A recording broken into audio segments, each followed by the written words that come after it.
Good morning. मैं doctor शैली Sharma, government PG college geography department से। आज का जो हमारा इससे पहले टॉपिक था, हमने पढ़ा था कि हमारे वायुमंडल का संगठन किन किन कारकों के माध्यम से हुआ है। वायुमंडल को कितने भागों में बांटा गया है, मतलब परतों के आधार पर। देखिए, ये परतें बनी हुई नहीं हैं, ये क्या है, काल्पनिक हैं। हमने कल्पना की है, ऐसा नहीं कि हम जाएंगे ऊपर तो हमें लेयर एक ही क्षोभ आ गया, समताप मंडल, ऐसा कुछ नहीं है। काल्पनिक होती हैं जिन्हें हम रिटिन में करते हैं, लेकिन उनके गैसीय आधार पर उनका हम वर्गीकरण करते हैं। अब हमारा जो टॉपिक है, हमने बताया था लेयर्स का, हमने उनके बारे में शॉर्ट जानकारी डायग्राम के माध्यम से पढ़ी थी। अब हम अगला जो टॉपिक है, उन्हीं लेयर्स को अब हम डिटेल में पढ़ेंगे कि उसके बारे में क्या इंपॉर्टेंट है।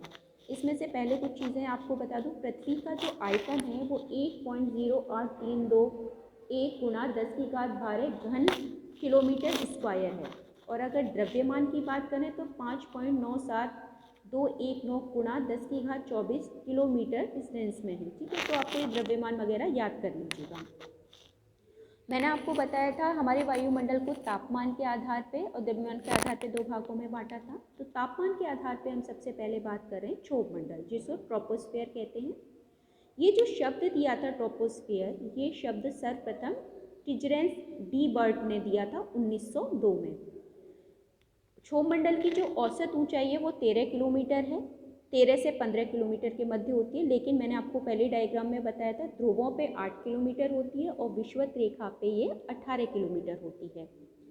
क्षोभ मंडल को परिवर्तन मंडल, संवहन मंडल, विक्षोभ मंडल भी कहते हैं, क्योंकि इसमें बार बार मौसमी परिवर्तन होते रहते हैं।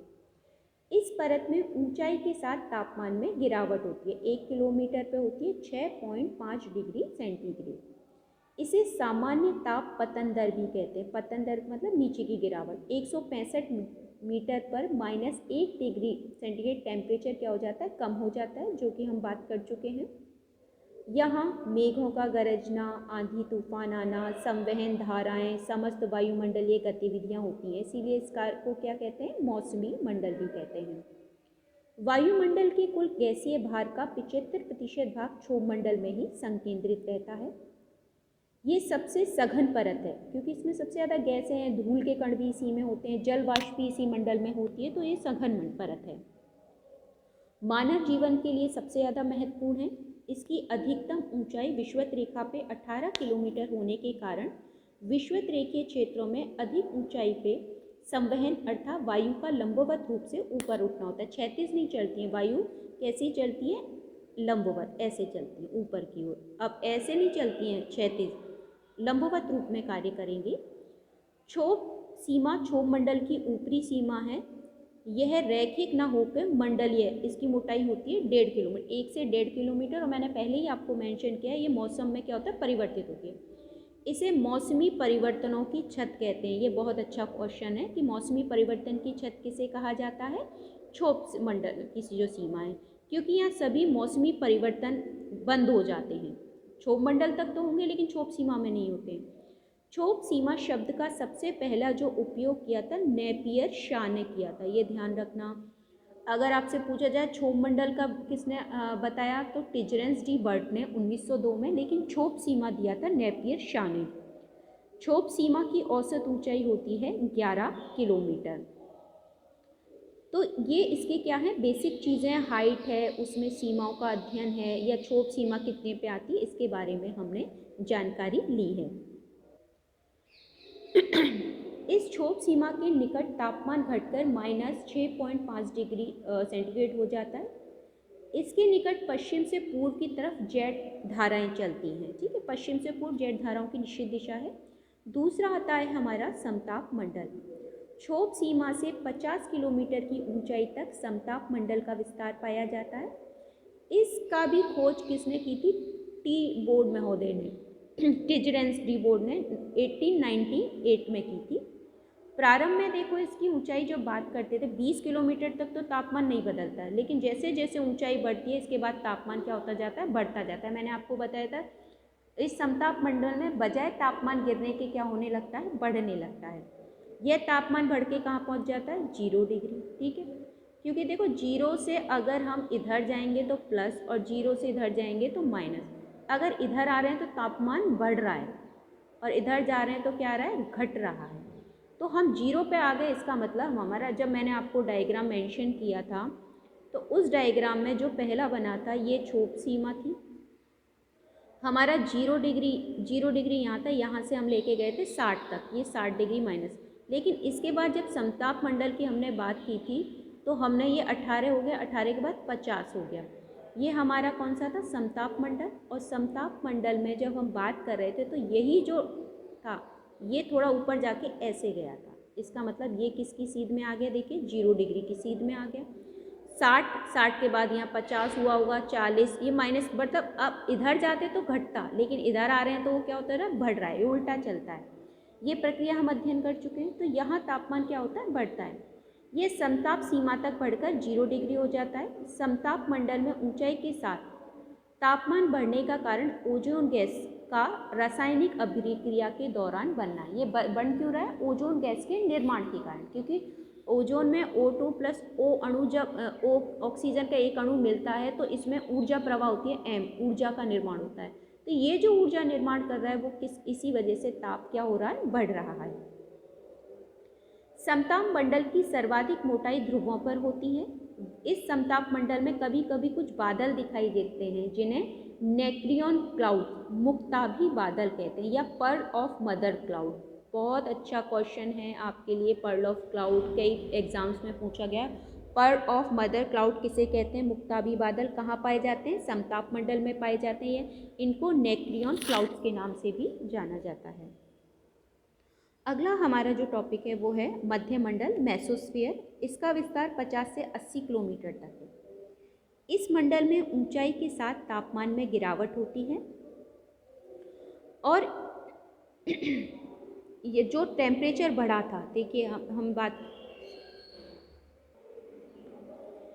हमने जो टेम्परेचर बढ़ने की बात की थी उसमें, जब देखिए हमने यहाँ क्षोभ मंडल से टेम्परेचर 0 डिग्री से शुरू किया था, ये क्षोभ मंडल, फिर 20 किलोमीटर तक टेम्परेचर में कोई बदलाव नहीं होता, ये भी बात हुई थी हमारी। यहाँ तक क्षोभ सीमा आ गई थी, 20 किलोमीटर तक नहीं बढ़ता, 20 के बाद टेम्परेचर फिर 0 डिग्री आता है। लेकिन इसके बाद टेम्परेचर इतनी तेज़ी से गिरता है कि वो -90 डिग्री से वो हमारा ऊपर वाले मंडल में चला जाता है। हम बात कर रहे हैं मध्य मंडल, ये मध्य मंडल है हमारा। इसका विस्तार, ये 50 तक तो हमारा समताप मंडल था, 80 तक हमारा क्या हो जाता है, मध्य मंडल।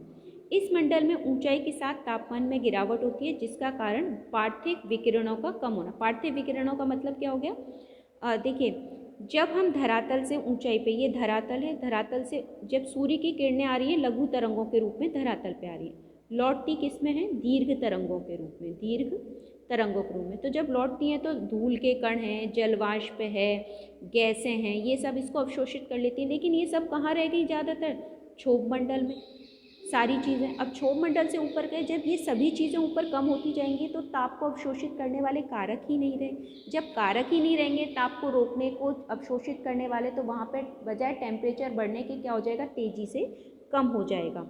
तो इसी कारण इस मंडल में क्या होता है, टेम्परेचर बहुत तेज़ी से नीचे गिर जाता है। तापमान -90 डिग्री सेंटीग्रेड तक हो जाता है, जो कि वायुमंडल का सबसे न्यूनतम तापमान होता है।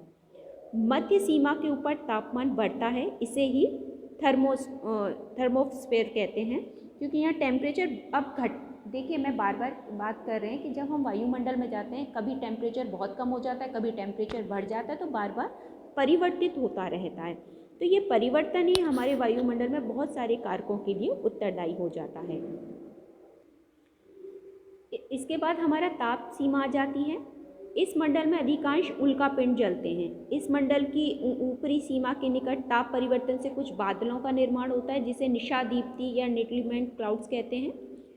मध्य मंडल या ब्रोस्फेयर भी कहते हैं क्योंकि यहाँ टर्बिडिटी धाराएं चलती हैं। वेरी इंपॉर्टेंट, टर्बिडिटी धाराएं पूछा गया है कहाँ चलती हैं, तो टर्बिडिटी धाराएं जो होती हैं वो चलती हैं हमारी कहाँ, मध्य मंडल में। इसको आप ध्यान रख लेना, टर्बिडिटी धाराएं। मैं पिछले टॉपिक्स में आपको टर्बिडिटी धाराओं के बारे में समझा चुकी हूँ, तो आप मेरी बैक वीडियोस देखेंगे तो उसमें छोटी छोटी चीज़ें जो हैं वो मैंने मेंशन की हुई हैं। अगला है हमारा आयन मंडल। आयन मंडल देखिए, इसका विस्तार 80 से 640 किलोमीटर तक है, परंतु 100 से 300 किलोमीटर की ऊंचाई पे सर्वाधिक स्वतंत्र आयन मिलते हैं। इसमें आयन मिलते हैं, इस वजह से इसका नाम है आयन मंडल।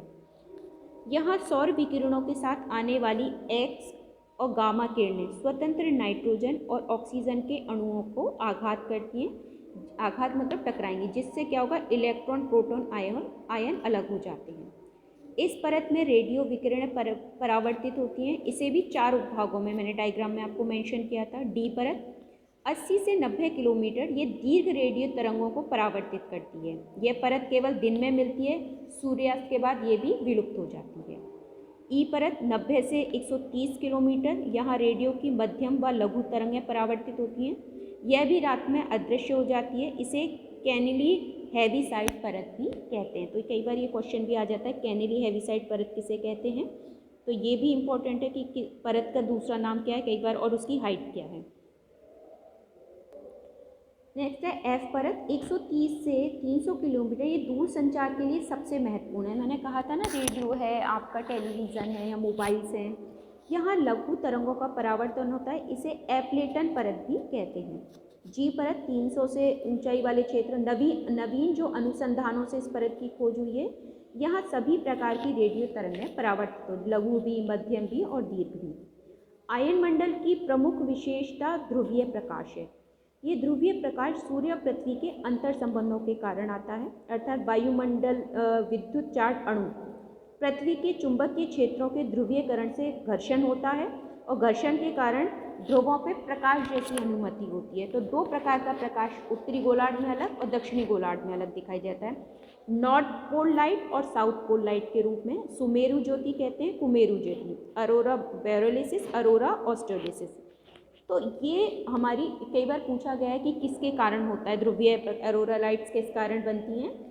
तो जो अणु चार्ज हो जाते हैं, देखिए अणु जब चार्ज हो जाएंगे तो उससे प्रकाश निकलेगा, और पृथ्वी के चुंबकीय क्षेत्र में आ जाएगा, तो आपस में दोनों घर्षण करेंगे। घर्षण के कारण एक प्रकार का दीप्त प्रकाश बनता है, इसीलिए उनके नाम रख दिए गए हैं।